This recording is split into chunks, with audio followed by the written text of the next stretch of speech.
ओम नमो भगवते वासुदेवाय. ओम महालक्ष्मी नमः. भगवान विष्णूंच्या माता लक्ष्मीच्या कृपेने तुमच्या सर्व इच्छा मनोकामना पूर्ण हो. नमस्कार मंडळी, आज आहे अधिक मासाचा 6वा दिवस आणि आज आपण बघणार आहोत श्री अधिक मास महात्म्य अध्याय 6. हा अध्याय पठण किंवा श्रवण केल्यामुळे आपल्या आयुष्यातील दुःख, दारिद्र्य, गरिबी ही दूर होत असते आणि आपल्याला भगवान विष्णूंचा, माता लक्ष्मीचा आशीर्वाद देखील प्राप्त होत असतो. त्यामुळे व्हिडिओ स्किप न करता शेवटपर्यंत जरूर बघा. चॅनलमध्ये नवीन असाल तर चॅनल लाईक करा आणि सबस्क्राईब देखील करा. तसेच कमेंटमध्ये ओम नमो भगवते वासुदेवाय किंवा ओम महालक्ष्मी नमः लिहायला विसरू नका, जेणेकरून आपल्याला देखील भगवान विष्णूंचा आणि माता लक्ष्मीचा आशीर्वाद नक्कीच प्राप्त होईल. श्री अधिक मास महात्म्य अध्याय 6. कार्यारंभी प्रथम नमन श्री गणेशाते करुणा देवी सरस्वती सहचरणा धरिले मी सद्गुरूंचे.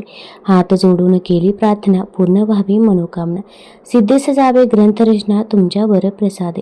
सूत सांगती शौनकादिकांना नारद पुसतसे नारायण काय कारणे वैकुंठ राणा आणि मर्मासा गोलोके. ऋषी सांगती नारदासी हेत धरुणी मानसे आणले तया कृष्णापाशी करुणी काही विचार. श्रीहरी येता गोलोकात तेथील पाहुन वैभव अद्भुत भव्य प्रसाद रत्न जडित येथे झाले महाद्वारी. सवे घेऊनी गरुड वाहना आणि मलमास दिनवाना म्हणती सांगा निरूप कृष्णा आलो त्याचे भेटीस्तव. द्वारपाले सांगता वृत्तांत धावत आला यदुना प्रेमादरे कर करात घेऊन नेले सभे माझी. राजसभा ती गोलोकीची भव्य दिव्य रचना तिची वर्णावी कशी तिची ख्याती अपुरे शब्द पडतात. रमा रमना दिले आसन स्वयेही बैसे जवळ घेऊन उभये करी कर घेऊन मंगल कुशल विचारते. काय कारणे रमावरा आलास सांग माझे खरा. संगती कोण दीन पामरा आणलेस सांग सोबत. तव प्रथम कृष्ण स्तुती करीतसे तो रमापती म्हणे गोलोकाचा श्रीपती धन्य धन्य तू माधवा. तू अव्यय तू अविनाशी तूच रचले ब्रह्मांडासी. अणु रेणू व्यापून असशी दशांगुळे तू उरलेला. तू विश्वाचा सूत्रधार या आकाशात तुझा आधार. तू आपल्या भक्तांवर करसी कृपा आघडी तुझ्या कृपेचा विंझनवारा. असे लागला ज्या पामरा त्याचा दैन्य भार सारा. दूर होई क्षणात भवरोगाचे कन्या शमन तुझे नाम औषधी जाण. तेने तरले कित्येक जण बुडता भव सागरी.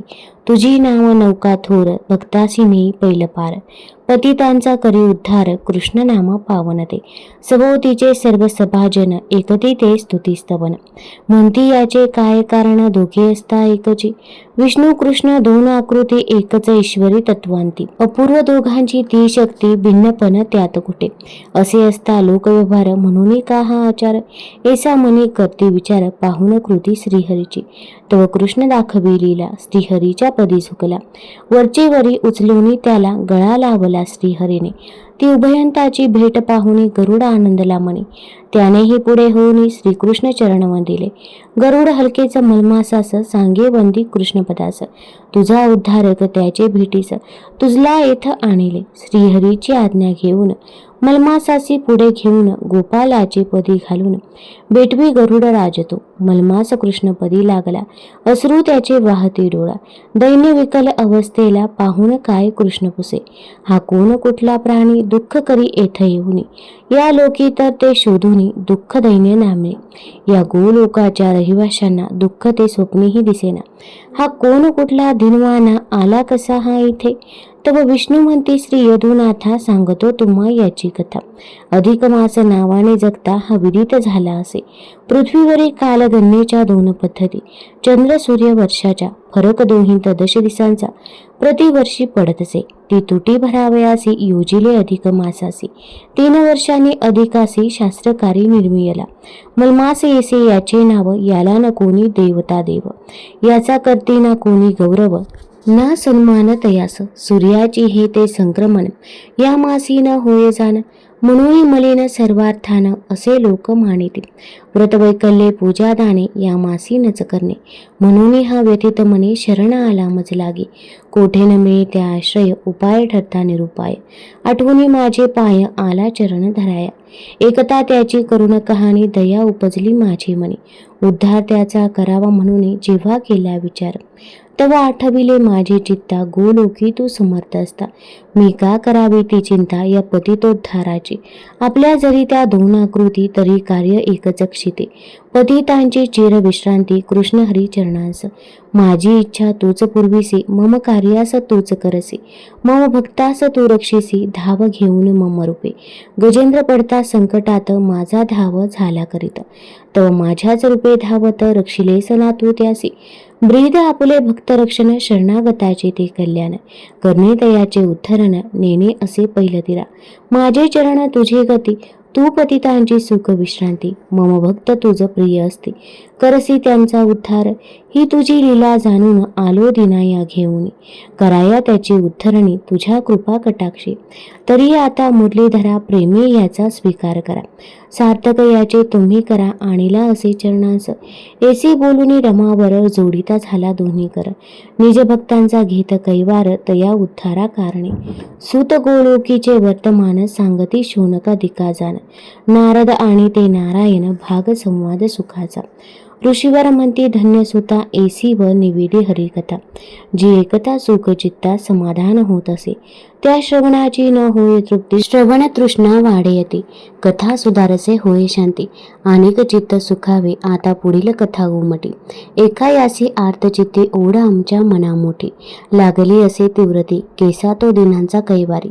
मलमासाची चिंता निवारी, त्या ते सुखे केसा करी. सांग कृष्ण हरिसका, एसे ऋषीवर उत्कंठित. सुत देवासी ते विनवित, आतुर आम्ही श्रवणाप्रत. चातका परी झालो रे. हा ब्रहण नारदीय पुराणीचा 6वा अध्याय पुरुषोत्तम विज्ञापनेचा. पूर्ण झाला अधिक महात्म्याचा, असे पुराण संमत. अरुण विनवणी करी खास, स्वीकारा प्राकृत रचनेस. 6वा अध्याय हरिचरणांस प्रेमभावे समर्पित. आता या अध्यायाचा आपण मराठी भावार्थ बघूया. तत्पूर्वी एक विनंती आहे, चॅनलवरती नवीन असाल तर चॅनल लाईक करा आणि सबस्क्राईब देखील करा. तसेच तुम्ही हा व्हिडिओ कुठून बघत आहात ते देखील आम्हाला जरूर कळवा. आणि कमेंटमध्ये ओम नमो भगवते वासुदेवाय लिहायला विसरू नका. श्री अधिक मास महात्म्य अध्याय 6वा. कृष्णास मलमासाची विज्ञापना. सूत शौनकादिकांना सांगतात की श्रीहरींना मलमासास गोलोकास आणले, त्यामागे हे काहीतरी विशेष कारण हे होतेच.